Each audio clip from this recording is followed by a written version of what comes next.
By Audi this morning. It is Wednesday, August 11th. My name is Kay Adams, Nate Burleson, Peter Schrager, Kyle Brent, all here. And it's time for the lead block. The lead block. Yep, let's do it. And let's talk about this Michael Thomas situation. Nate, you were asking me about it yesterday. Did some thinking on it. Let's talk about how it's unfolding there in the world. Right. Could he get traded? That's the question. Here's our NFL Network insider, Ian Rappaport, breaking down what he knows about the story.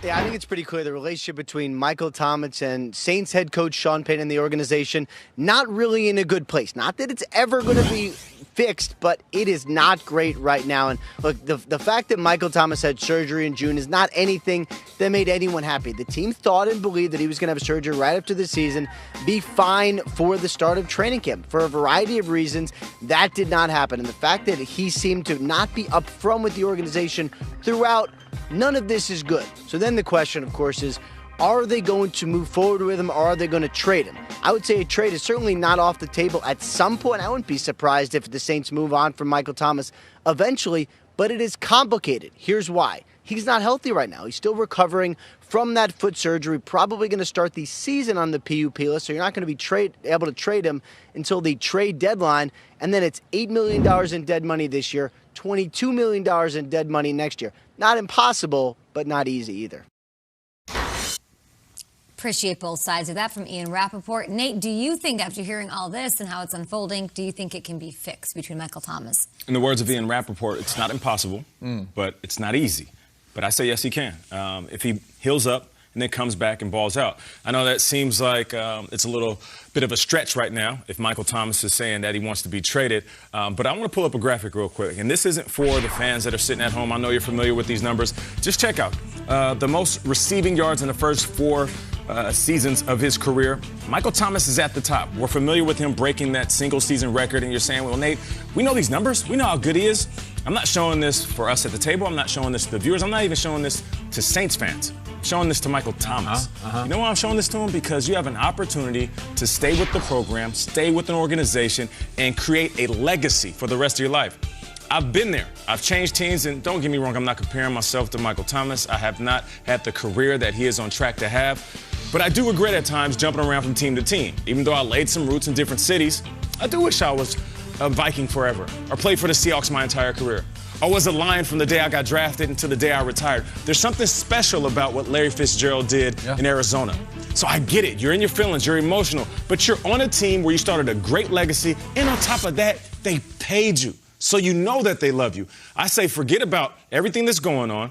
Go in there, have a conversation, get on the same page, heal up, and when you get back on the field, you ball out and then retire a Saint. The legacy would be so much greater than jumping around to a situation that you might not even like, or going to a quarterback that might not throw you the rock like Breeze or Jameis will this season. So you're saying it's on Michael Thomas. I am. It's got to step up. Yeah, because we haven't heard from Michael Thomas, but as Ian said, and as I said yesterday on the show, it's $32.6 million in dead cap money. Oh, yeah. If they trade him, meaning they still have to pay that person. Right. $32.6 million comes out of their wallets if they trade him away. And Ian makes a great point. He's injured. He showed up injured. They said to him, hey, go enjoy your offseason. Everyone thought he was going to get the surgery. He shows up and then says, wait, I just never got the surgery. And they didn't hear from him for 3 months. That's the report we got from the New Orleans Times-Picayune yesterday. So, look, Aaron Rodgers, you made a great point yesterday, Kay. We were like, look, communication, that's all it is. Just talk to them.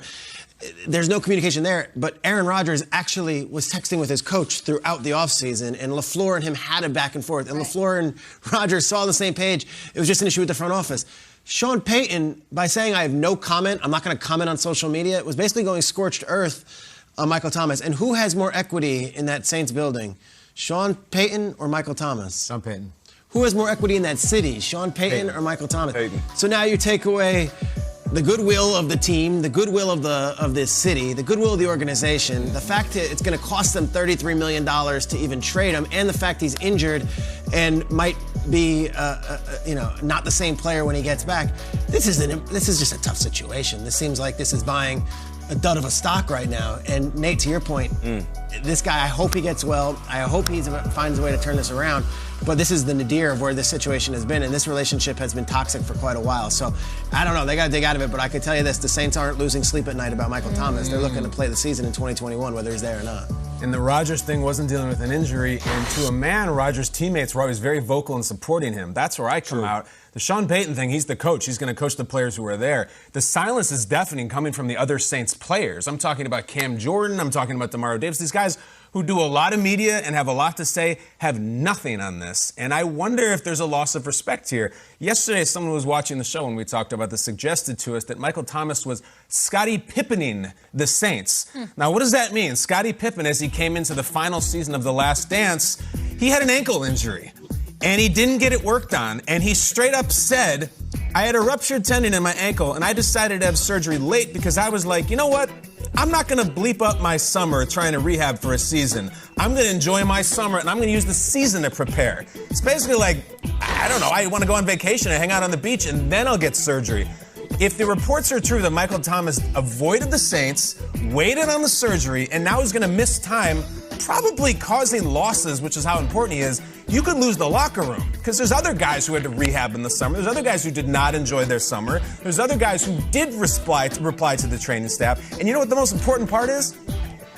Michael Jordan is gone. Drew Brees left. That's true. You got Dickie Simpkins playing quarterback. Like, we need you, Scotty, more than ever. Michael can't put the cape on and carry you while you do your rehab. So Peyton's one thing. The city's one thing. If those other guys in the locker room are saying, bleep Michael Thomas, I'm tired of him and all his huge paychecks, and he doesn't show up and tough it out like me, then you might have to trade him, no matter what the financial thing is. Because if those guys don't want to play with him and they're not speaking, they can't play. But if you're going through something at this breakfast table in your life or whatever, and you just decide to not share it with us because it's something you're going through and you're a private person and that's how you handle your business and how you've handled your business throughout your entire career, we probably wouldn't speak on it unless you talk to us about it. You told us maybe you guys can get something out into the media, speak up for me. Michael Thomas, to me, doesn't feel like that guy who's in there talking in the locker room like, this is what happened, texting anybody. It seems like he sort of handles things internal. Whether or not that's right or wrong, that's how it is. And it's not an indictment on you if we don't run out there and go to the podium and go talk to Jimmy Traina of Sports Illustrated about what might be going on with you or whatever. That's, you know, you're saying teammates might be unclear about what's going on. Maybe they don't even know what's going on and they're focused on what they do. And maybe that's showing respect to Michael Thomas, because Michael Thomas is someone who likes to handle things on his own. I don't know that about Michael, but he's not like outspoken. He's not out there doing that. I think Michael Thomas probably wants to feel heard, respected, to my point about communication. I think Sean Payton has never been the kind of coach to turn his back on a player in any way. I hope they hash it out. I think that they will. There's got to be mutual respect here. I think it can get moved forward. At this point, as someone who wants to be optimistic about this team, I just want to see a sign, Nate. I want to see some sort of kumbaya, understanding, mutual respect, whether it's something, you know, Michael Thomas like one of Sean Payton's tweets on Twitter or vice versa. Or even I will grasp onto something really little at point to show some sort of forward progress. And this is obviously not even talking about the injury and when he can get on the field, which is another issue. But I trust Michael Thomas is trying to get back onto the field. And I trust that relationship isn't going to, this fissure is not going to continue. You may trust him. But it almost seems like Sean Payton doesn't trust him because Sean Payton's so upset that he would take so long to get his ankle worked on. Now, I agree with you. Michael Thomas doesn't owe his teammates an explanation on anything that's going on, professional or personal. But I did change my tune once I heard the Packers, the teammates, Aaron Rodgers' teammates say, he was texting me. And Jordan Love was helpful. like, he was reaching out during the summer. And me going hard on Aaron Rodgers for like 3 months, I literally had to sit back and say, who am I to say what was going on when Aaron Rodgers was open in communication with his teammates? It really had me look at the situation from a completely different perspective. Go next level. It's like he went to college with Marshawn Lattimore. He went to college with a lot of those guys on that Saints roster. It's not like these are just guys patched together. These are longtime friends, so we could hear from them. I would also say, after the Antonio Brown situation in Pittsburgh, where he was the best wide receiver in football, and Mike Tomlin basically was like, just wash my hands of him, send him away for 60 cents on the dollar. If this is what that is, and Sean Payton and Mike Tomlin both have the same kind of equity in their building, I wouldn't be surprised if Sean Payton was like, I'm done with him. No he didn't matter get what surgery. the cost. He didn't get surgery. What do you want me to do? What do you want? I agree. And that's, listen, communicating with your teammates is fine and texting and everything, but to carry on the metaphor of our show, if one of us did not do something that was going to hurt the show, if one of us was going to be missing and they could have done this to get back on the field, that's the problem. Yeah.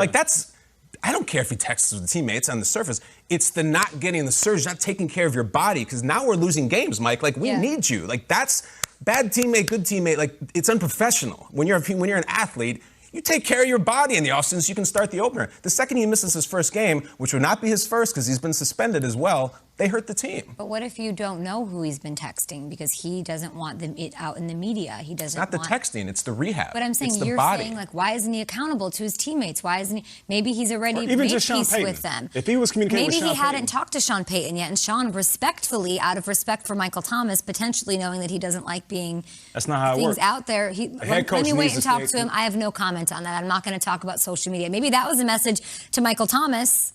I want to talk to you man to man, not about this stuff through the media. So were there any I don't know. missteps? Do you think Thomas mishandled anything?